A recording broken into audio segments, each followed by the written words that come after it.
यार आप सभी को स्वागत करता हूं। आज है आप सभी का बहुत ही शानदार प्रश्न आपके लेकर आए हैं FON और लेकर आए हैं बिहेवियर साइंस के बहुत ही शानदार प्रश्न। ठीक है, तो आप लोग देखने का प्रयास कीजिएगा। ये सब जो है आपके ऑब्जेक्टिव को क्लियर करेगा, साथ ही जो आपका डिफिनीशन वाला आता है उसको भी क्लियर करेगा। ठीक है, तो आप लोग समझने का कोशिश कीजिएगा। इस दोनों का एक एक पार्ट हम लोग किए थे, ठीक है ना। तो उसके बाद जो है एक एक पार्ट रह गया था, कुछ प्रश्न डिफिनीशन वाला और शब्दावली वाला, टर्मिनोलॉजी वाला, तो उसको जो है हम आज लोग देख लेंगे। ठीक है, चलिए शुरू करते हैं। देखिए यहाँ पे प्रश्न है, कहता है निगलन कष्ट। निगलन कष्ट मतलब निगलने में कष्ट। तो डिस्फेजिया जो होता है निगलने में कष्ट होना, डिफिकल्ट इन स्वेलोइंग। देखिए एक क्वेश्चन जो है कल सेकेंड ईयर में पूछा था बिहार में। ठीक है, डिस्पेसिया क्या होता है, तो देख लीजिए डिस्पेसिया जो होता है यह होता है अपचन से रिलेटेड होता है, समझ गए ना, डाइजेशन से संबंधित होता है। और ये डिस्पेसिया होता है, क्या होता है, डिस्पेसिया होता है, जिसको बदहजमी या जी मचलना, इनडाइजेशन हम लोग बोलते हैं। ठीक है, तो याद रखिएगा डिस्पेसिया मतलब अपचन, समझ गए। चलिए नेक्स्ट है प्रत्याहन मतलब रिग्रीगेशन। रिग्रीगेशन क्या होता है, रिग्रीगेशन क्या होता है, तो आंशिक पचे हुए भोजन का मुंह में आना। मतलब हल्का फुल्का पचा हुआ भोजन है तो अगर वो मुंह में आता है रिफ्लेक्ट करके, तो ही जो है क्या होता है, रिग्रीगेशन होता है, प्रत्याहान होता है, समझ गए, याद रखिएगा। ओके, बेल्चिंग क्या होता है, तो बेल्चिंग होता है डकार लेने की प्रक्रिया। आप लोग जानते हैं कि डकार लेने की प्रक्रिया जो होता है बेल्चिंग कहलाता है। ये सब ऑब्जेक्टिव में पूछेगा कि डकार लेना क्या कहलाता है, बेल्चिंग कहलाता है। इसी प्रकार से ऑब्जेक्टिव में पूछता है। ठीक है, चलिए नेक्स्ट है वोमेटिंग। वमन या उल्टी। वोमेटिंग क्या होता है, तो आमाशय में उपस्थित पदार्थों का ग्रास नली एवं मुंह से बाहर निकलना। ठीक है, देखिए उल्टी क्या होता है, तो उल्टी जो भोज्य पदार्थ हम लोग चाहे जल हो गया कुछ भी हो गया लेते हैं, तो जो है कहाँ जाता है, टेम्पोररी रूप से पेट में रहता है। ठीक है, तो जब तक भोजन जो है पेट से आंत में नहीं जाता है, छोटी आंत में पचने के लिए, तब तक जो है क्या होता है, अमाशय में ही पेट जो है, अमाशय में ही भोजन टूटता है पचने के लिए। तो उसमें जो आंशिक रूप से जो पचा हुआ भोजन होता है ना, वो पेट से क्या होता है कि मुंह और ग्रासनली के द्वारा बाहर निकलता है, समझ गए, और यही उल्टी होता है, समझ गए। मितली क्या होता है, नौसिया यानी मितली, तो जी मचलना या उल्टी होने का आभास होना नौसिया कहलाता है, समझ गए। जी मचलना या उल्टी होने का आभास होना मतलब मालूम पड़ना कि अब हमें उल्टी होने वाला है, तो ये नौसिया होता है, समझ गए, जी मचलना। ओके, चलिए बावेल क्या होता है, तो बावेल मिस क्या होता है, आंत्र। आंत्र जो होता है आंते, समझ गए ना, इंटेस्टाइन। बावेल जो है होता है वह आंत को बोलते हैं, समझ गए। चलिए नेक्स्ट देखिएगा उत्सर्जन, इलिमिनेशन। इलिमिनेशन क्या होता है, उत्सर्जन, फेफड़ों, त्वचा, मलाशय, मूत्राशय द्वारा शरीर के व्यर्थ पदार्थों को बाहर निकालना, यही उत्सर्जन एलिमिनेशन कहलाता है। जैसे त्वचा से पसीना, फेफड़ा से बलगम, जो कफ वगैरह होता है, जो उत्सर्जन, फेफड़ा भी तो गंदे वायु को बाहर निकालता है ना।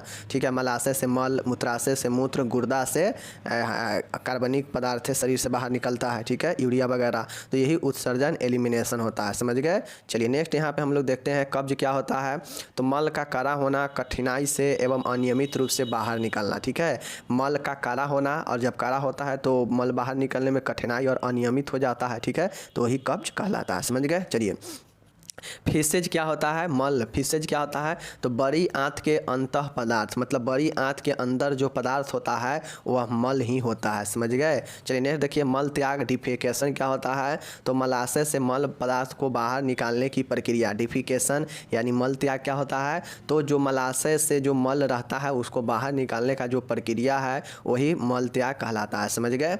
चलिए नेक्स्ट देखिए अतिसार डायरिया क्या होता है, तो मल का पतला होना या दस्त होना, समझ गए ना, मल का पतला होना, और ये मल जो है पतला वाला बार बार होगा तो डायरिया का लक्षण है अतिसार का। ठीक है, कोलोन प्रक्षालन क्या होता है, कोलोन यानी कोलोन इरिगेशन क्या होता है, तो हम आपको पहले भी बताए हैं, वाइजिनल इरिगेशन या ब्लेडर इरिगेशन हम आपको पहले भी बताए हैं कि कोलोन प्रक्षालन का मतलब होता है कि प्रक्षालन या इरिगेशन का मतलब होता है कि साफ करना। ठीक है, अगर यहाँ पे कोलोन है तो बड़ी आंत की अच्छी तरह से सफाई करना ही कोलोन प्रलक्षण कहलाता है, समझ गए।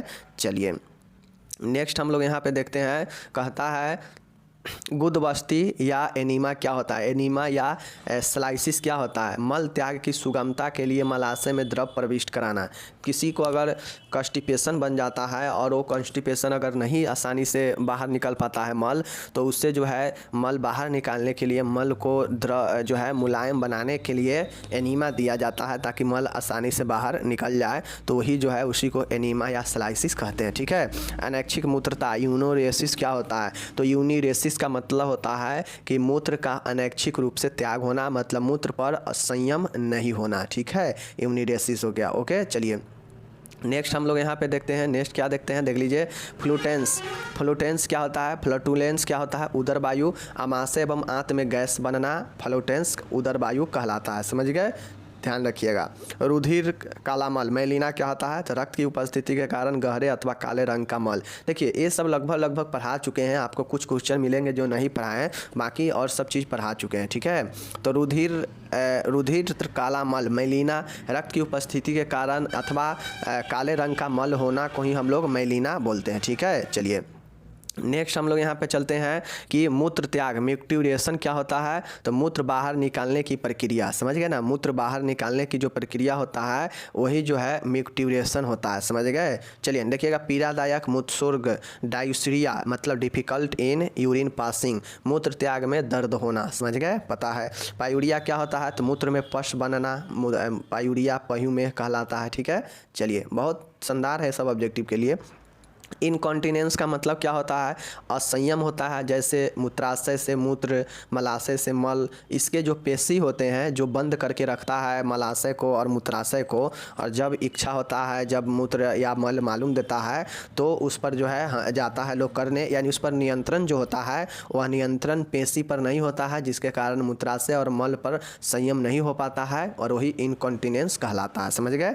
चलिए मूत्र का रुक जाना रिटेंशन ऑफ यूरिन क्या होता है? मूत्र का मूत्राशय में रुक जाना अथवा मूत्र त्याग न कर पाना। ठीक है, यहाँ पे है मूत्र का रुक जाना रिटेंशन ऑफ यूरिन। तो मूत्र का रुक जाना मतलब मूत्र कहाँ रहता है? मूत्राशय में। तो मूत्राशय में मूत्र जो है क्या होगा? रुक जाएगा अथवा मूत्र त्याग नहीं होगा, तो वही जो है रिटेंशन ऑफ यूरिन कहलाता है। ओके, चलिए। सब्सिटरी क्या होता है? सपोसिटरी क्या होता है? देख लीजिए। गुर्दवर्ती क्या होता है? मलाशय अथवा योनि में प्रवेश कराने के लिए तैयार किया गया औषधीकृत कोन के आकार का ठोस पदार्थ जो शरीर के तापमान पर घुल जाता है। समझ गए।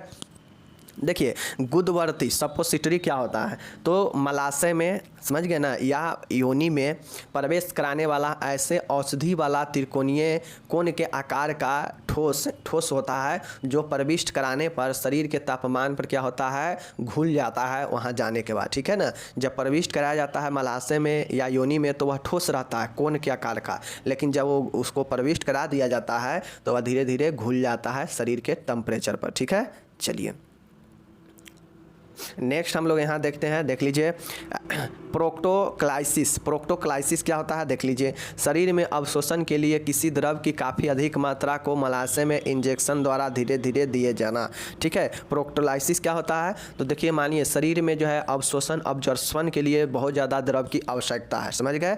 तो इस द्रव को जो है मलाशय में इंजेक्शन द्वारा धीरे धीरे दिए जाना प्रोक्टोलाइसिस कहलाता है। समझ गए ना।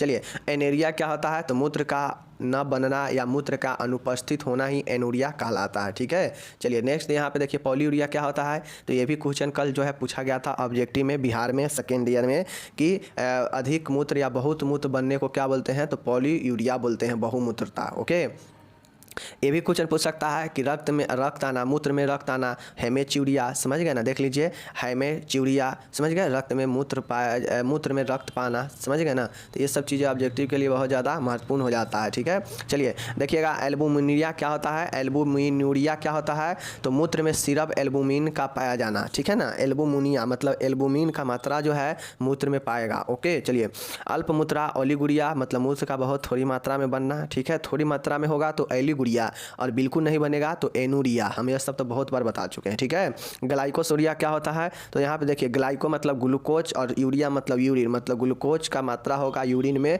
तो यही जो है होता है ग्लाइकोसूरिया। समझ गए। चलिए देखिए एटॉप्सी क्या होता है देख लीजिए, मृत्यु का कारण अथवा विकृतिजन अवस्था का पता लगाने के लिए शरीर के अंगों एवं ऊतकों का मरणोत्तरण परीक्षण करना सब परीक्षण कहलाता है या इसी को ऑटोप्सी कहते हैं। देखिएगा कि व्यक्ति का मृत्यु हो जाता है तो उसके कारण को पता चलने के लिए या उसके मृत्यु का अवस्था किस अवस्था में हुआ या किस कारण से हुआ, इसको पता लगाने के लिए शरीर के अंगों का या उसके ऊतकों का मरणोत्तर मतलब मरने के बाद परीक्षण जो किया जाता है वही शव परीक्षण कहलाता है, ऑटोप्सी। समझ गए। इम्ब्लेम्बिंग क्या होता है? इम्ब्लेम्बिंग क्या होता है?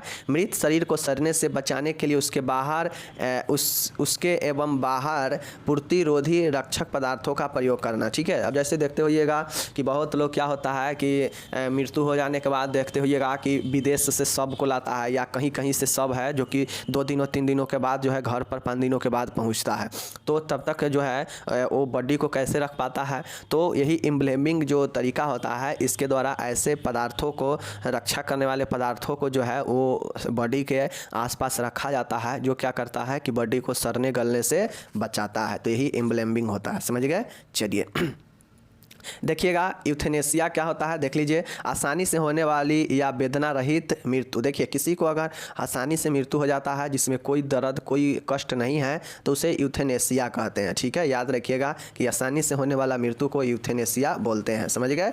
चलिए हॉस्पिस देखभाल क्या होता है? हॉस्पिस देखभाल क्या होता है? तो मरणासन रोगी की देखभाल। हॉस्पिस देखभाल क्या है कि जो मरने के निकट हो व्यक्ति उसका देखभाल ही हॉस्पिस केयर कहलाता है। ठीक है। राइजर मोर्टिस क्या कहलाता है? राइगर मोर्टिस क्या कहलाता है? तो मृत शरीर का अकड़ जाना। आप लोग जानते हैं कि मृत जो शरीर होता है अगर उसको थोड़ी देर अगर छोड़ देंगे जिस अवस्था में वो उसी अवस्था में उसका शरीर जो है अकड़ जाता है, टाइट हो जाता है, तो यही राइगर मोर्टिस होता है। समझ गए। निदान क्या होता है? तो रोग की प्रकृति एवं सीमा का निदान कहलाता है। ठीक है। निदान क्या होता है? डायग्नोसिस। तो आप लोग जानते हैं कि डायग्नोसिस जो होता है किसी भी रोग के उसके नेचर को जानने के लिए या उसके लिमिट को निर्धारण करने के लिए जो है डायग्नोसिस किया जाता है जिससे पता चलता है कि बीमारी कौन सा है। समझ गए। प्रोग्नोसिस क्या होता है? पूर्वानुमान। प्रोग्नोसिस क्या होता है? तो रोग की अवधि एवं घटनाक्रम की भविष्यवाणी। समझ गए। प्रोग्नोसिस वो होता है जिसमें रोग कब तक रहने वाला है, रोग का कब तक क्या होगा। समझ गए। और किसी भी घटनाक्रम का भविष्यवाणी करना ही प्रोग्नोसिस कहलाता है यानी पूर्वानुमान। समझ गए।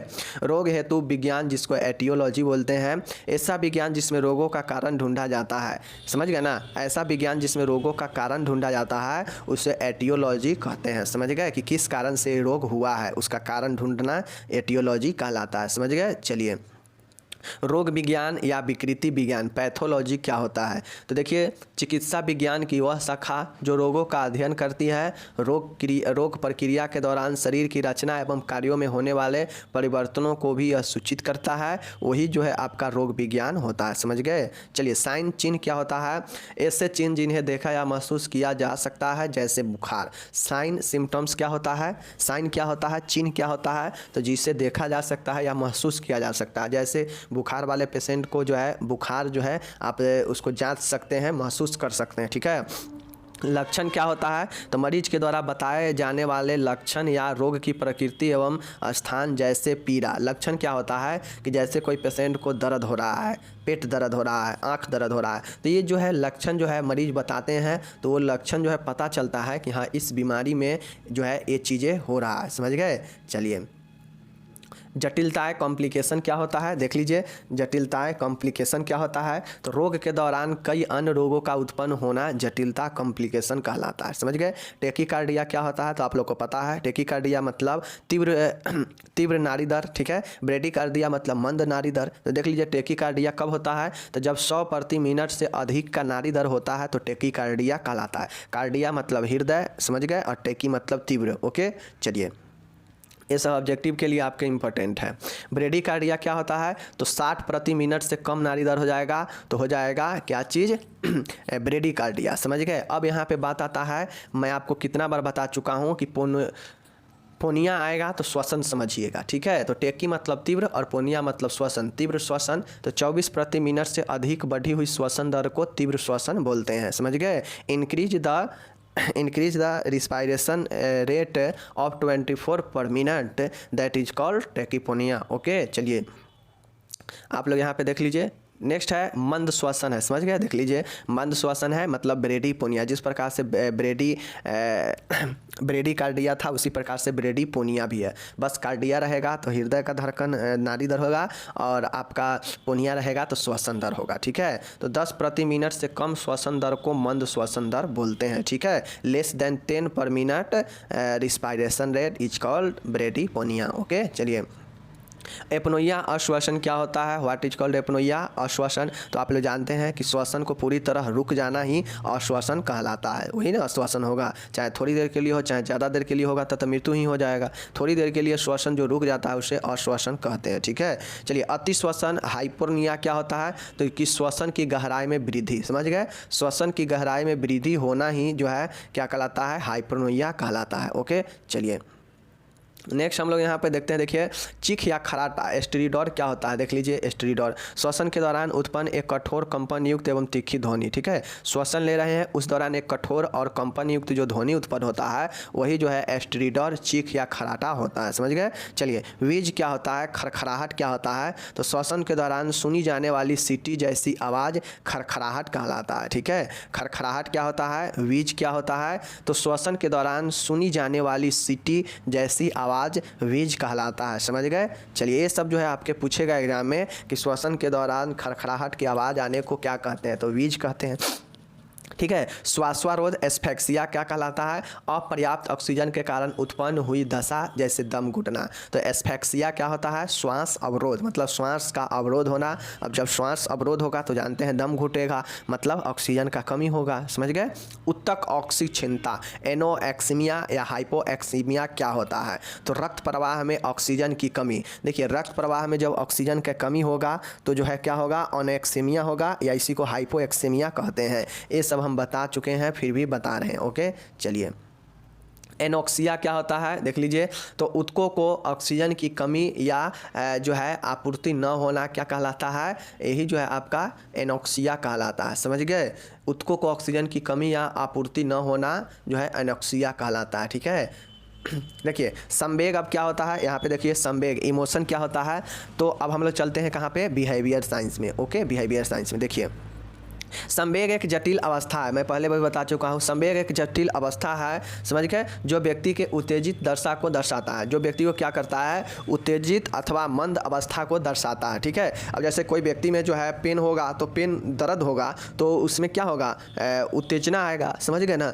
बुखार लगेगा तो उसके जो वेदना है शरीर का जो इमोशन है उसमें क्या होगा, गिरावट, उत्तेजित होगा, समझ गए। तो यह एक उत्तेजित दशा होता है। संवेग संपूर्ण जीवन का तीव्र उपद्रव है। संवेग क्या है, संपूर्ण जीवन का एक तीव्र उपद्रव है जिसके अंतर्गत व्यवहार, चेतना, अनुभव और आंगिक क्रियाएं सम्मिलित होती है, जैसे प्यास, भूख, दर्द, घृणा, क्रोध, ये सब भी क्या है, संवेग ही है, समझ गए। तो लिखिएगा कि संवेग एक जटिल अवस्था है जो उत्तेजित अवस्था को दर्शाता है, जो संपूर्ण जीवन में तीव्र उपद्रव है जिसके अंतर्गत व्यवहार, चेतना, अनुभव और आंगिक क्रियाएं शामिल होता है, समझ गए। चलिए नेक्स्ट देखिएगा मानसिक तंत्र क्या होता है, तो मैं डिफेंस मैकेनिज्म क्या होता है, लॉन्ग क्वेश्चन के लिए इस बार के लिए इंपॉर्टेंट है, याद कीजिएगा, ठीक है। बहुत सारा इसमें टाइप है, नेगेटिव डिफेंस मैकेनिज्म और पॉजिटिव डिफेंस मैकेनिज्म, ठीक है, हम पढ़ा चुके हैं। यह एक ऐसी तकनीक है जिसके द्वारा व्यक्ति अपनी चिंता व तनाव को कम करने का प्रयास करता है एवं इसके द्वारा वह अपने द्वंद्व को सुलझाने का प्रयास करता है। मानसिक तंत्र डिफेंस मैकेनिज्म एक समस्या समाधान का भी बहुत बड़ा उपाय है जिसके द्वारा व्यक्ति अपने चिंता व तनाव को कम करने का प्रयास करता है और रहे द्वंद्व को सुलझाने का प्रयास करता है, वही मानसिक तंत्र होता है, समझ गए। चलिए सोशल चेंज क्या होता है, सामाजिक परिवर्तन। तो समाज सामाजिक संबंधों का एक जाल है, ये आप लोग जानते हैं, और सामाजिक संबंधों में होने वाले परिवर्तन को ही सामाजिक परिवर्तन कहते हैं, ठीक है। सामाजिक परिवर्तन का समान अर्थ है किसी क्रिया अथवा वस्तु की पहले की स्थिति में बदलाव आ जाना, समझ गए, ये पहले भी हम बता चुके हैं। चलिए ठीक है, नेक्स्ट देखिए अभिवृत्ति क्या होता है, एटीट्यूड क्या होता है, देख लीजिए। अभिवृत्ति मत, रुचि या उद्देश्य की एक लगभग अस्थायी तत्परता या प्रवृत्ति है जिसमें एक विशेष प्रकार की अनुभव की आशा एवं उचित प्रक्रिया की तैयारी रहित निहित होती है, ठीक है। देखिए एटीट्यूड जो होता है ना, यह एक मत होता है, सबका अपना अपना एटीट्यूड होता है, समझ गए ना। तो यह क्या है, सबका अपना अपना मन होता है, समझ गए, सबका अपना अपना एक रुचि होता है और उद्देश्य होता है, और इसी के अनुसार जो है व्यक्ति में एक लगभग क्या होता है, एटीट्यूड पाया जाता है, जिसमें एक विशेष प्रकार का व्यक्ति में अनुभव का आशा करता है, समझ गए, और उचित प्रक्रिया जो है इसमें निहित होता है, समझ गए, उचित प्रक्रिया की तैयारी इसमें निहित होता है, यही एटीट्यूड होता है। अब देखिए सभी व्यक्ति में जब एटीट्यूड आता है तो देखते हुइएगा उसमें उसका एटीट्यूड एक जो है पर्पज, एक उद्देश्य से होता है, उसमें एक रुचि अलग होता है, उसका एक मत अपना अलग होता है, जिसमें भी एटीट्यूड आता है, समझ गए। और इस प्रकार के प्रवृत्ति जो होता है व्यक्ति में अस्थायी तत्परता का जो है दिखाता है, ठीक है। और इस प्रकार के अनुभव की आशा और प्रक्रिया जो है व्यक्ति में निहित होता है, वही एटीट्यूड कहलाता है, समझ गए ना। चलिए नेक्स्ट यहाँ पे देख लीजिए अभिवृत्ति। क्या अब यहाँ पे देख लीजिए एक चीज़ और यहाँ पे दिया गया है, देख लीजिए। अभिवृत्ति एक मानसिक तत्परता, संगठन अथवा विन्यास है जिसमें प्रेरणात्मक, भावनात्मक और विचारात्मक प्रक्रियाएं सम्मिलित है, जिसके कारण व्यक्ति के चारों ओर की वस्तुओं, व्यक्तियों अथवा समूहों की ओर सकारात्मक या नकारात्मक प्रक्रियाएं निर्देशित होती हैं। अब देखिएगा एटीट्यूड जो होता है वह व्यक्ति के अंदर क्या होता है, वह पॉजिटिव भी होता है, निगेटिव होता है। निगेटिव होता है तो वह अपने आप को जो है व्यक्ति को बहुत बड़ा प्रॉब्लम में डाल देता है, लेकिन वही पॉजिटिव होता है तो व्यक्ति को आगे बढ़ाता है, ठीक है। तो ये एटीट्यूड जो है सब में होता है, ओके। चलिए अब नेक्स्ट हम लोग यहाँ पे हैबिट, आदत देखते हैं। आदत किसी क्रिया को लगभग एक ही प्रकार से कई बार दोहराए जाने का परिणाम है, ठीक है। देखिए आदत क्या होता है, आदत मतलब किसी भी काम को जो है एक ही प्रकार से बार बार दोहराते हैं तो मतलब क्या है कि वह आपका आदत है। यह काम बिना किसी सचेत विचार के आसानी से संपन्न होता है। अब जब कोई आदत आदमी में लग जाता है ना तो आप लोग देखते होइएगा कि मुँह हाथ हो देखेगा किधर और काम किधर और करेगा, फिर भी उसका काम जो है सही हो जाता है। क्यों? क्योंकि उसका इतना ना ज़्यादा वो प्रैक्टिस अभ्यास कर चुका है कि उसको जो है ये चीज़ें आदत पड़ गई हुई है, समझ गए, बार बार करने से, जिसे वो सचेत के विचार जिसे वो बिना सचेत हुए भी जो है आसानी से कर ले रहा है। आदत शब्द की लैटिन भाषा शब्द के शब्द हैबिटस से हुई है, जिसका अर्थ है किसी चीज़ को प्राप्त करना, समझ गए ना। तो हैबिट आदत, समझ गए। अब आपसे क्वेश्चन पूछेगा कि आदत की विशेषता लिखे, तो समझिए किसी के अंदर हैबिट है तो इस हैबिट में जो है क्या क्या किसी में आदत हो सकता है, क्या क्या उसका विशेषता हो सकता है। किसी अगर मेरे ही अंदर, आपके ही अंदर किसी भी चीज़ को लेकर आदत बना हुआ है तो उसका जो है क्या क्या जो है विशेषता हो सकता है, लिखना है विशेषता। 5 नंबर में पूछेगा कि आदत के बारे में लिखे तो आदत के बारे में लिख दीजिएगा और इसके विशेषता लिख दीजिएगा तो आदत हो जाएगा 5 नंबर में, समझ गए। चलिए ये हो गया आपका। अब हम लोग देखते हैं सीखना क्या होता है, या इसी को अधिगम, लर्निंग बोलते हैं। तो अनुभव या प्रशिक्षण द्वारा व्यवहार में परिवर्तन लाना ही सीखना या अधिगम कहलाता है। देखिए जैसे जैसे हम चीज़ों को अभ्यास करते हैं अपने एक्सपीरियंस, अनुभव से, या जो भी ट्रेनिंग, जो भी पढ़ाई करते हैं उसके द्वारा जो है हम अपने ज़िंदगी जीवन में जो जो व्यवहार में परिवर्तन लाते हैं वही जो है सीखना या अधिगम होता है, समझ गए ना। चलिए नेक्स्ट देखिएगा मेमोरी क्या होता है। तो देखिएगा स्मृति एक मानसिक प्रक्रिया है। मेमोरी क्या है? एक मानसिक प्रक्रिया है, ठीक है, जिसमें व्यक्ति अनुभव किए गए उद्दीपकों अथवा सीखे गए अनुभवों को मस्तिष्क में संग्रह रखता है तथा आवश्यकता पड़ने पर इन उद्दीपकों अथवा अनुभवों को चेतन मन में लाता है, यानी याद कॉन्शियस मन में। जैसे छात्र द्वारा याद किए गए प्रश्न को परीक्षा में पूछे जाने पर उत्तर लिखना, और यही क्या है? मेमोरी है। जैसे जो स्टूडेंट है वह परीक्षा के लिए कहीं ना कहीं पढ़ाई किया होगा साल भर, उन साल भर में जो चीज़ें वो पढ़ा वो माइंड में स्टोर है। अब माइंड में स्टोर है और परीक्षा के समय गया, अब उसे रिकॉल किया, उसे याद किया, पुनः स्मरण किया माइंड में। अब जो जो माइंड में याद आ गया तो वही जो है सीखना, उसको सीख चुका है तभी तो उसको माइंड में आ रहा है ना। लेकिन जब ये चीज़ें नहीं याद करने के बाद भी अगर नहीं आ रहा है तो मतलब वह क्या हो गया? भूलना हो गया, समझ गए। चलिए यहाँ पे देखिए यही चीज़ें है कि पूर्व में सीखी गई चीज़ों को या अनुभवों को जो है पुनः याद करने में जो है अस्थायी हानि जो है क्या कहला? अस्थायी हानि या अस्थायी हानि जो है विस्मरण कहलाता है, समझ गए। विस्मरण में होता यह है कि पहचान या कार्य करने की योग्यता समाप्त हो जाता है। जैसे याद ही नहीं रहेगा तो आप क्या पहचान पाएंगे उसको, ठीक है। थिंकिंग क्या होता है? देख लीजिए, चिंतन विचार करने की वह मानसिक प्रक्रिया, मेंटल प्रोसेस है जो किसी समस्या के साथ आरंभ होती है और उसके अंत तक चलती रहती है, अर्थात समस्या का समाधान होते ही समाप्त हो जाती है। देखिए थिंकिंग एक ऐसी मानसिक प्रक्रिया है, जैसे आपको कोई समस्या उत्पन्न हुआ तो उसके साथ समस्या जैसे ही आता है व्यक्ति के ज़िंदगी में तो वैसे ही वो सोचना भी शुरू कर देता है। लेकिन जब उसका समस्या का समाधान हो जाता है तो उसी के साथ क्या होता है कि उसका जो सोचने का चीज़ें है वो भी समाप्त हो जाता है। मतलब समस्या के साथ शुरू हुआ और समस्या समाधान के साथ ही समाप्त हुआ, जो सोच है वही चिंतन है, समझ गए। चलिए तर्क क्या होता है? देख लीजिए, तर्क क्या है? तर्क में गत अनुभवों का संयोजन इस प्रकार होता है कि समस्या का समाधान हो सके। यह संयोजन तभी होता है जब गत समाधानों के पुनरुत्पादन से समस्या समाधान नहीं होता है। ठीक है, देखिए तर्क क्या होता है? तर्क एक ऐसा अनुभव किए गए चीज़ों का एक संयोजन का एक प्रकार होता है जो जिससे समस्या का समाधान हो सके। यह भी समस्या समाधान ही करता है, रीजनिंग यानी तर्क। यह संयोजन तभी होता है जब गत समाधानों का पुनरुत्पादन, मतलब जो पीछे का समाधान हुआ है उसको फिर से उत्पादन हो गया है और उसका समस्या का समाधान नहीं हो रहा है, तो वहाँ पे तर्क काम करता है। समझ गए? चलिए, ये हो गया। सामाजिक स्तरीकरण क्या होता है? देख लीजिए, सामाजिक स्तरीकरण का अर्थ समाज की विभिन्न ऐसी अस्थायी श्रेणियों और समूहों में विभाजन से है जो उच्चता और अधीनता के संबंधों से परस्पर संबंध रखते हैं। देखिए, सामाजिक स्तरीकरण का मतलब होता है कि समाज में एक स्तर। अब एक स्तर कैसे होता है? तो हम लोग जानते हैं कि सामाजिक स्तरीकरण का मतलब होता है कि विभिन्न ऐसी श्रेणियाँ जो समूहों या श्रेणियों में विभाजित हो एक स्तर में, जैसे उच्च और अधीनता के संबंध परस्पर संबंध होते हैं। ठीक है, यही स्तरीकरण होता है। ओके, देखिए, विकलांगता या अपंगता क्या होता है? जो व्यक्ति जन्म से या दुर्घटना के कारण शारीरिक विकृतियां अथवा मानसिक अक्षमताओं से पीड़ित है, विकलांगता, हैंडीकैप्ड या डिजेबल कहलाता है। ठीक है, जब कोई व्यक्ति जन्म से या किसी घटना के कारण मानसिक या शारीरिक रूप से पीड़ित है तो वही जो है विकलांगता कहलाता है। ठीक है, चलिए, बेरोजगारी, अनएम्प्लॉयमेंट क्या होता है? जब किसी व्यक्ति के पास जीविका अर्जित करने का कोई साधन न हो, मतलब इनकम का कोई साधन न हो, तो ही जो है आर्थिक रूप से कमजोर, आत्मनिर्भर होता है, तो उसे बेरोजगारी कहते हैं। ठीक है, चीज़ें समझ गए? बेरोजगारी, अनएम्प्लॉयमेंट क्या होता है? तो जब कोई व्यक्ति के पास कोई जीविका के लिए, कोई अर्जित करने के लिए कोई साधन ही नहीं है एवं वह आर्थिक रूप से खुद पर निर्भर होता है, तो उसे बेरोजगार ही कहते हैं। समझ गए?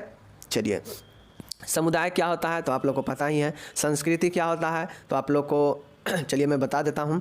संस्कृति शब्द संस्कृत भाषा से प्राप्त हुआ है। संस्कृति का अर्थ है विभिन्न संस्कारों द्वारा सामूहिक जीवन के उद्देश्यों की प्राप्ति करना। संस्कृत का अर्थ होता है कि विभिन्न संस्कारों द्वारा सामूहिक जीवन, मतलब ग्रुप में जीवन के उद्देश्यों को प्राप्त करना। ठीक है, समाजशास्त्र के अंतर्गत संस्कृति सीखे हुए व्यवहारों की वह समग्रता है जिसमें एक बच्चे का व्यक्तित्व पलटता है और पनपता है। समझ गए? संस्कृत ही व्यक्ति को जो है जीवन को राह दिखाता है कि जीवन में किसको कैसे चलना है, अपने समाज के अनुसार, अपने कल्चर के अनुसार। ठीक है, तो वही कहता है कि ये सीखे हुए व्यवहार की ओर समग्रता है जो व्यक्तित्व को पालता और पनपता है। समझ गए? चलिए, राष्ट्रीय आय क्या होता है? तो राष्ट्रीय आय से तात्पर्य अर्थव्यवस्था द्वारा पूरे वर्ष के दौरान उत्पादित अंतिम वस्तुओं व सेवाओं के शुद्ध मूल्य के योग से होता है। इसमें विदेशों से अर्जित शुद्ध आय भी शामिल होता है। ठीक है, राष्ट्रीय आय क्या होता है? तो राष्ट्रीय आय से तात्पर्य है कि अर्थव्यवस्था द्वारा, मतलब इकोनॉमिक द्वारा पूरे वर्ष, एक साल में जितने भी माल का उत्पादन हुआ है, प्रोडक्ट का, उसका अंतिम जो वस्तु होगा ना, उसका जो है अंतिम जो उत्पाद है वस्तु, वो और साथ में उस सेवाओं के शुद्ध मूल्य के जो योग होता है, जो पैसा है, उसके योग का जो है विदेशों से जो है योग को ही जो है हम लोग राष्ट्रीय आय कहते हैं। ठीक है, इसमें विदेशों में जो है क्या होता है, इसमें जो है विदेशों से भी अर्जित आय शामिल होता है। ठीक है, जैसे क्या होगा कि टोटल जो प्रोडक्ट है वो होगा और प्लस में शुद्ध मूल्य जितना होगा वो होगा और टोटल जो होगा वही आपका राष्ट्रीय आय होगा। समझ गए? बजट क्या होता है? देख लीजिए, बजट क्या होता है? देखिए, एक निश्चित समयावधि के लिए तैयार किया जाने वाला अनुमानित आय एवं व्यय का लेखा जोखा बजट कहलाता है। बजट कितना होता है? 6 माह, साल भर का बजट पेश किया जाता है। क्या होता है ना कि एक निश्चित समय अवधि के लिए तैयार किया जाने वाला अनुमानित आय एवं व्यय, मतलब खर्चा और इनकम का जो लेखा जोखा होता है वही बजट कहलाता है। ठीक है, चलिए, वेश्यावृत्ति क्या होता है? तो वेश्यावृत्ति अवैध यौन संबंधों पर आधारित कमाने का एक तरीका है जिसका आजीविका से संबंध है। समझ गए? देखिए, वेश्यावृत्ति एक यौन अवैध तरीके से यौन संबंधों पर आधारित एक कमाने का तरीका है जिसका जो है आजीविका से संबंध होता है, मतलब कमाने से, अपना ज़िंदगी चलाने से जो है इसका संबंध होता है। ठीक है, ठीक है। अब देखिए, सामाजिकरण क्या होता है? सामाजिकरण मनुष्य को सामाजिक बनाकर उसे मानवीय समाज का सदस्य बनाता है। जिस प्रक्रिया द्वारा मनुष्य को सामाजिक बनाया जाता है उसे सामाजिकरण कहते हैं। ठीक है, चूँकि मनुष्य समाज में ही रहने वाला है तो उसे सामाजिक बनाना जरूरी है और वही सामाजिकरण कहलाता है।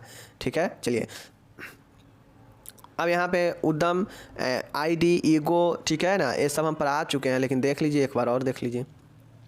आईडी एक लैटिन भाषा शब्द है जिसका अर्थ है यह, इट होता है, समझ गए। आईडी मनुष्य की नैसर्गिक, समझ गए, सहज वृत्ति और व्यक्तित्व की संरचना को प्रकट करता है। सबसे पहले चीज़ें ध्यान रख लीजिए कि जो ईद होता है, ईदम जो होता है, उपाहम, यह व्यक्ति के, मनुष्य के नैसर्गिक, सहज वृत्ति और व्यक्तित्व की संरचना को क्या करता है, प्रकट करता है। ठीक है, कि व्यक्ति किस सहज वृत्ति, किस व्यक्तित्व का है, किस नैसर्गिक का है, यह प्रकट करता है। आईडी का वास्तविकता से कोई संबंध नहीं होता है।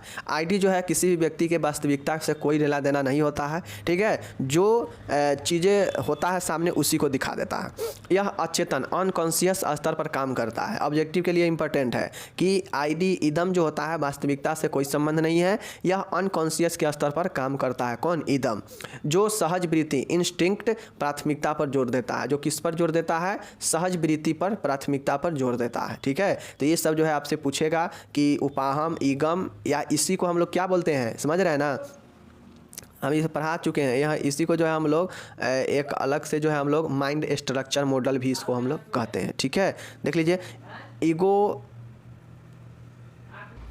देख लीजिए ईगो क्या होता है। ईगो वास्तविकता के सिद्धांत के अनुसार कार्य करता है। अभी एकदम वास्तविकता पर कार्य नहीं करता था, लेकिन ईगो जो है वास्तविकता पर कार्य करता है। ठीक है, इसमें मानव दिखाई देने वाली स्थिति, मानव की दिखाई देने वाली स्थिति एवं वस्तुओं के बारे में विचार करता है। ठीक है, देखिए ईगो जो होता है ना, तो ईगो जो दिखाई देता है ना, व्यक्ति उसी के स्थिति और उसी वस्तु के बारे में विचार करता है जो वास्तविकता होता है, जिसमें वही जो है ईगो होता है। समझ गए, इसीलिए इसे कहा गया है कि यह ईगो के सिद्धांत पर करता है, क्योंकि इसमें जो दिखाई देने वाला स्थिति होता है और जो वस्तु होता है उसी के बारे में विचार किया जाता है। ठीक है, चलिए यही आपका ईगो होता है। ठीक है, नेक्स्ट देखिएगा पराहम क्या होता है। ठीक है, देख लीजिए अगर आपसे फ्रायड का माइंड स्ट्रक्चर मॉडल पूछेगा ना, तो उसमें ईगो, ईदम और सुपर ईगो लिख देंगे तीनों के बारे में, तो जो है आपका माइंड स्ट्रक्चर मॉडल हो जाएगा। समझ गए ना, चलिए इसीलिए हम बता रहे हैं, ना तो नहीं बताएंगे।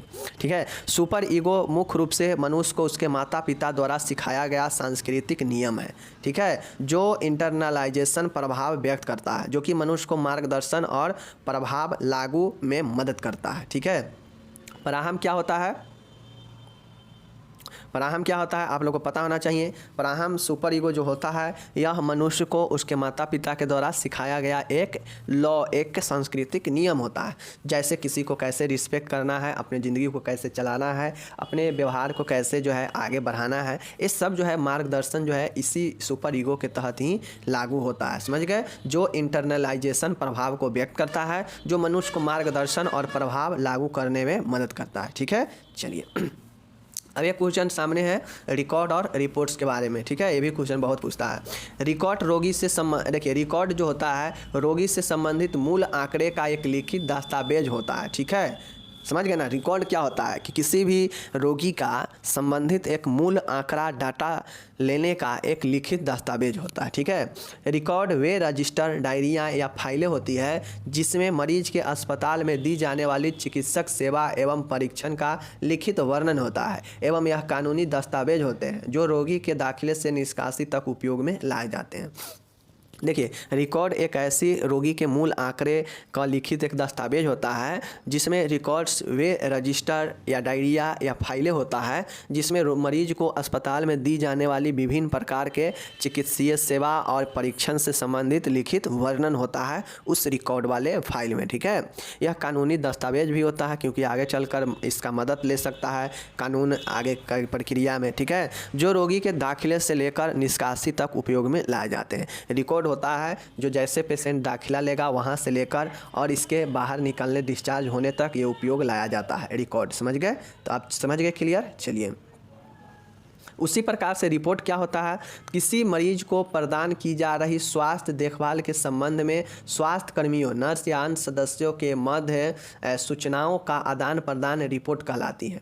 यह एक प्रक्रिया रिपोर्टिंग कहलाती है। मौखिक या लिखित दोनों रूप से प्रस्तुत की जा सकती है। ठीक है, देखिए किसी मरीज को प्रदान की जा रही स्वास्थ्य देखभाल के संबंध में स्वास्थ्य कर्मियों के मध्य सूचनाओं का आदान प्रदान तथा आदान प्रदान रिपोर्ट कहलाती है। ठीक है, जैसे देखिए रिकॉर्ड था तो जिसमें मरीज से संबंधित देखभाल या उसके परीक्षण के चीज़ों को वहाँ पे वर्णन रहता था रिकॉर्ड में, ठीक है ना, रिकॉर्ड रखा जाता था। बट रिपोर्ट में क्या होता है नहीं जानते कि किसी को सामने किसी का रिपोर्ट सबमिट करना, हमें रिपोर्ट कॉलेज में सबमिट करना है। मतलब क्या कि आपको जो है जो नर्स है या जो अन्य मेडिकल स्टाफ होगा तो उनके बीच में जो है पेशेंट का जो देखभाल है उसके रिपोर्टों को सबमिट करना। जैसे नर्स जो रिपोर्ट बनाई रहेगी उसको डॉक्टर या ऑफिसर के सामने जाके वो रिपोर्ट बताएगी कि आज इतने पेशेंट आया, आज ये पेशेंट को इतने हो चीज़ें पड़ा, ये पड़ा। मतलब एक रिपोर्ट जो होता है वह फाइनल सबमिशन होता है, जो सूचनाओं को आदान प्रदान करने के लिए स्वास्थ्य कर्मियों के बीच में एक सूचनाओं को आदान प्रदान करने के लिए